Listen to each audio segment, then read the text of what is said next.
Hello and welcome to Back to the Book. It's time to relax and enjoy some of the finest literature ever written in English. In our reading from Pride and Prejudice today, Elizabeth must deal with the full knowledge of what's happened in Mr. Darcy's past. If you're sitting comfortably, then I'll begin. The two gentlemen left Rosings the next morning, and Mr. Collins, having been in waiting near the lodges to make them his parting obeisance, was able to bring home the pleasing intelligence of their appearing in very good health, and in as tolerable spirits as could be expected after the melancholy scene so lately gone through at Rosings. To Rosings he then hastened to console Lady Catherine and her daughter, and on his return brought back with great satisfaction a message from her ladyship, importing that she felt herself so dull as to make her very desirous of having them all to dine with her. Elizabeth could not see Lady Catherine without recollecting that had she chosen it, that she might by this time have been presented to her as a future niece, nor could she think, without a smile, of what her ladyship's indignation would have been. What would she have said? How would she have behaved? Were questions with which she amused herself. Their first subject was the diminution of the Rosings party. "I assure you I feel it exceedingly," said Lady Catherine. "I believe nobody feels the loss of friends as much as I do, but I am particularly attached to these young men, and know them to be so much attached to me. They were excessively sorry to go, but so they always are. The dear Colonel rallies his spirits tolerably till just at last, but Darcy seemed to feel it most acutely, more, I think, than last year. His attachment to Rosings certainly increases." Mr. Collins had a compliment and an allusion to throw in here, which were kindly smiled on by the mother and daughter. Lady Catherine observed after dinner that Miss Bennet seemed out of spirits, and immediately accounting for it herself by supposing that she did not like to go home again so soon, she added, "But if that is the case, you must write to your mother to beg that you may stay a little longer. Mrs. Collins will be very glad of your company, I am sure." "I am much obliged to your ladyship for your kind invitation," replied Elizabeth, "but it is not in my power to accept it. I must be in town next Saturday." "Why, at any rate you will have been here only 6 weeks.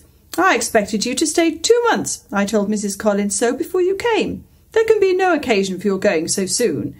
Mrs. Bennet could certainly spare you for another fortnight." "But my father cannot.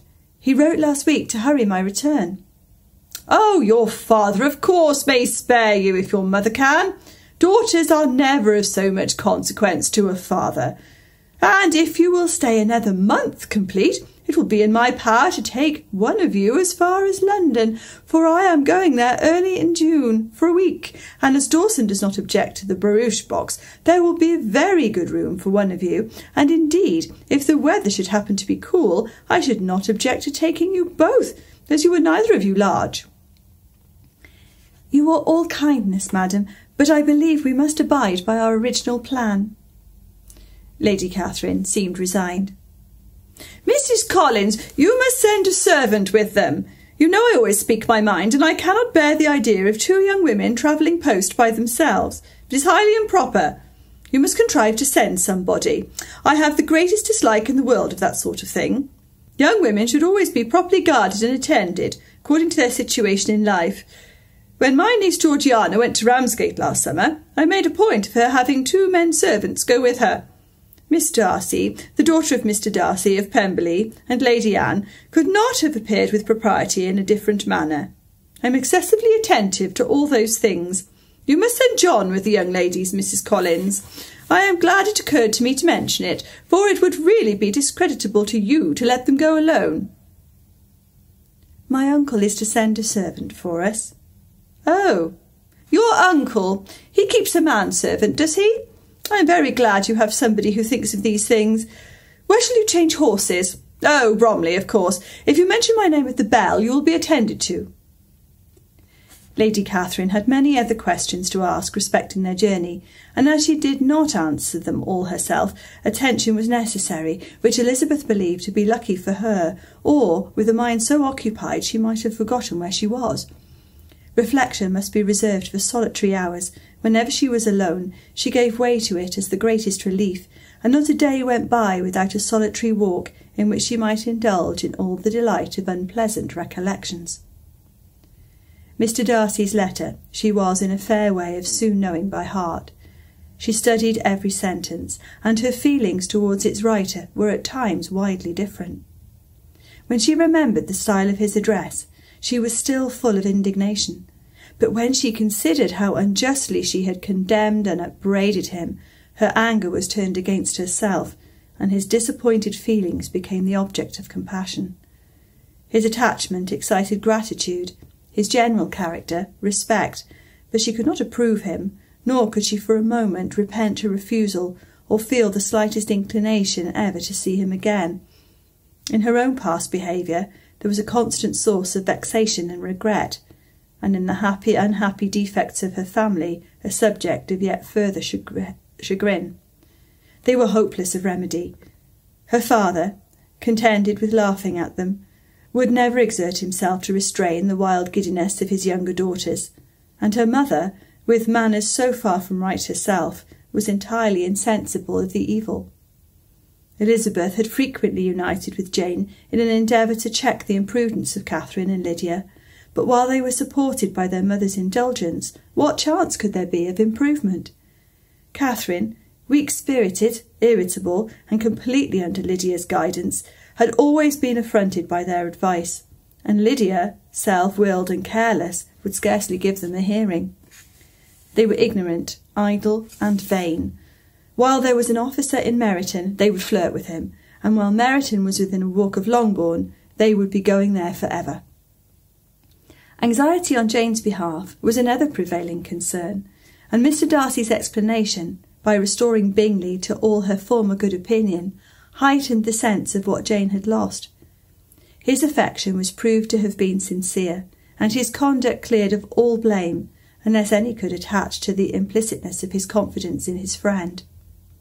How grievous then was the thought that, of a situation so desirable in every respect, so replete with advantage, so promising for happiness, Jane had been deprived by the folly and indecorum of her own family. When to these recollections was added the development of Wickham's character, it may be easily believed that the happy spirits, which had seldom been depressed before, were now so much affected as to make it almost impossible for her to appear tolerably cheerful. Their engagements at Rosings were as frequent during the last week of her stay as they had been at first. The very last evening was spent there, and her ladyship again inquired minutely into the particulars of their journey, gave them directions as to the best method of packing, and was so urgent on the necessity of placing gowns in the only right way that Maria thought herself obliged on her return to undo all the work of the morning and pack her trunk afresh.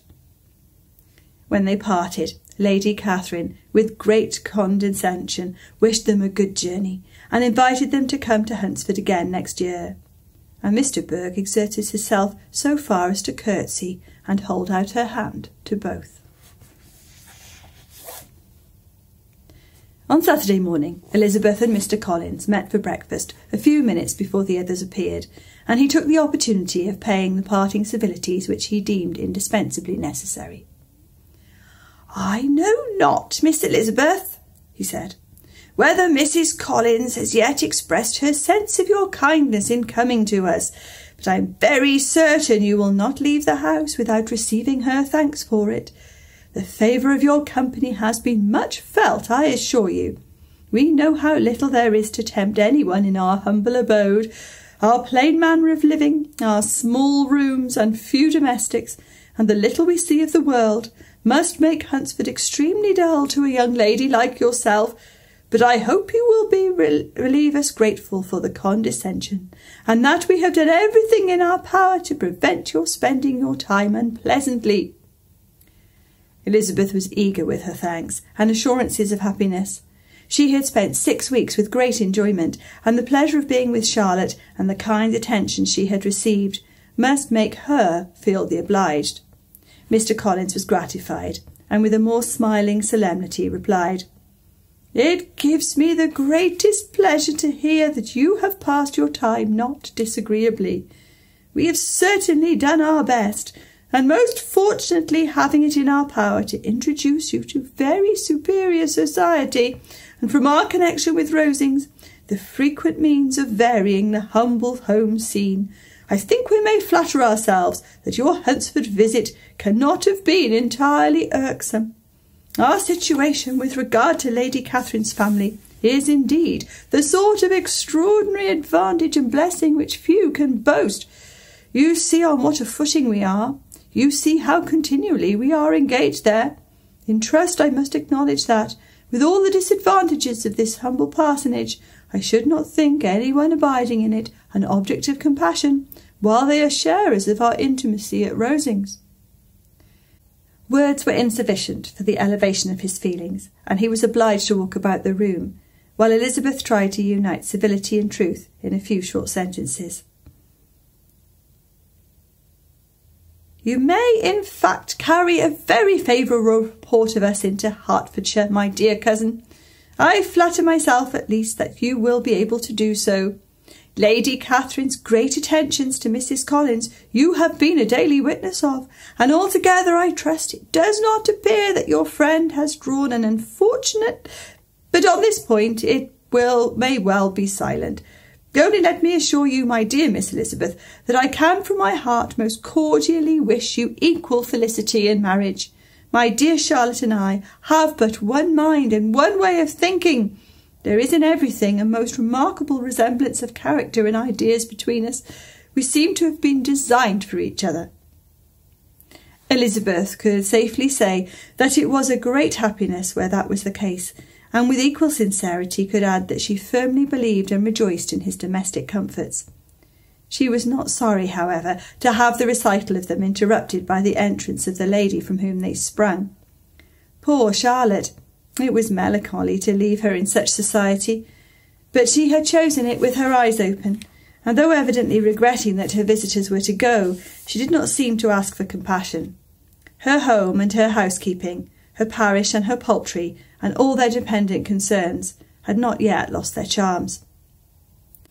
At length the chaise arrived. The trunks were fastened on, the parcels placed within, and it was pronounced to be ready. After an affectionate parting between the friends, Elizabeth was attended to the carriage by Mr. Collins, and as they walked down the garden, he was commissioning her with his best respects to all her family, not forgetting his thanks for the kindness he had received at Longbourn in the winter, and his compliments to Mr. and Mrs. Gardiner, though unknown. He then handed her in. Maria followed, and the door was on the point of being closed, when he suddenly reminded them, with some consternation, that they had hitherto forgotten to leave any message for the ladies at Rosings. "But," he added, "you will of course wish to have your humble respects delivered to them, with your grateful thanks for their kindness to you while you have been here." Elizabeth made no objection. The door was then allowed to be shut, and the carriage drove off. "Good gracious!" cried Maria, after a few minutes' silence. "It seems but a day or two since we first came, and yet how many things have happened!" "A great many indeed," said her companion, with a sigh. "We have dined 9 times at Rosings, besides drinking tea there twice. How much I shall have to tell!" Elizabeth privately added, "And how much I shall have to conceal." Their journey was performed without much conversation or any alarm, and with 4 hours of their leaving Hunsford they reached Mr. Gardiner's house, where they were to remain a few days. Jane looked well, and Elizabeth had little opportunity of studying her spirits amidst the various engagements which the kindness of her aunt had reserved for them. But Jane was to go home with her, and at Longbourn there would be leisure enough for observation. It was not without an effort, meanwhile, that she could wait even for Longbourn before she told her sister of Mr. Darcy's proposals. To know that she had the power of revealing what would so exceedingly astonish Jane, and must at the same time so highly gratify whatever of her own vanity she had not yet been able to reason away, was such a temptation to openness as nothing could have conquered. But the state of indecision in which she remained, as to the extent of what she should communicate, and her fear, if she once entered upon the subject, of being hurried into repeating something of Bingley, which might only grieve her sister further. It was the second week in May, in which the three young ladies set out together from Gracechurch Street, for a town in Hertfordshire, and as they drew near the appointed inn where Mr. Bennet's carriage was to meet them, they quickly perceived, in token of the coachman's punctuality, both Kitty and Lydia looking out of a dining-room upstairs window. These two girls had been above an hour in the place, happily employed in visiting an opposite milliner, watching the sentinel on guard, and dressing a salad and cucumber. After welcoming their sisters, they triumphantly displayed a table set out with such cold meat as an inn larder usually affords, exclaiming, "Is not this nice? Is this not an agreeable surprise?" "We all mean to treat you all," added Lydia, "but you must lend us some money, for we've just spent ours at the shop out there." Then showing her purchases, "Look here, I have bought this bonnet. I do not think it is very pretty, but I thought I might as well buy it as not. I shall put it to pieces as soon as I get home, and see if I can make it up any better." And when her sisters abused it as ugly, she added, with perfect unconcern, "Oh, but there were 2 or 3 much uglier in the shop, and when I have brought some prettier coloured satin to trim it with fresh, I think it will be very tolerable. Besides, it will not much signify what one wears this summer, after the Shire have left Meryton, and they are going in a fortnight." "Are they indeed?" cried Elizabeth, with the greatest satisfaction. "They are going to be encamped near Brighton, and I do so want Papa to take us there for the summer. It would be such a delicious scheme, and I dare say it would hardly cost anything at all. Mamma would like to go too, of all things. Only think what a miserable summer else we shall have." "Yes," thought Elizabeth, "that would be a delightful scheme indeed, and completely do for us at once. Good heaven, Brighton, and a whole campful of soldiers, to us who have been overset already by one poor regiment of militia and the monthly balls of Meryton." "Now I have got some news for you," said Lydia, as they sat down to table. "What do you think? It is excellent news, capital news, and about a certain person that we all like." Jane and Elizabeth looked at each other, and the waiter was told that he need not stay. Lydia laughed and said, "Ay, that is just like your formality and discretion. You thought the waiter must not hear, as if he cared. I dare say he often hears worse things than I am going to say. But he is an ugly fellow. I am glad he is gone. I never saw such a long chin in my life. Well, but now for my news. It is about dear Wickham. Too good for the waiter, is it not? There is no danger of Wickham's marrying Mary King. There's for you. She is gone down to her uncle at Liverpool, gone to stay. Wickham is safe." "And Mary King is safe," added Elizabeth, "safe from a connection imprudent as to fortune. She is a great fool for going away if she liked him." "But I hope there is no strong attachment on either side," said Jane. "I am sure there is not on his. I will answer for it he never cared 3 straws about her. Who could about such a nasty little freckled thing?" Elizabeth was shocked to think that, however incapable of such coarseness of expression herself, the coarseness of the sentiment was little other than her own breast had formerly harbored and fancied liberal. As soon as they all ate, and the elder ones paid, the carriage was ordered, and after some contrivance, the whole party, with all their boxes, work-bags and parcels, and the unwelcome addition of Kitty and Lydia's purchases, were seated in it. "How nicely we are crammed in!" cried Lydia. "I am glad I bought my bonnet, if only for the fun of having another bandbox. Well, now let us be quite comfortable and snug, and talk and laugh all the way home, and in the first place, let us hear what has happened to you all since you went away. Have you seen any pleasant men? Have you had any flirting? I was in great hopes that one of you would have got a husband before you came back.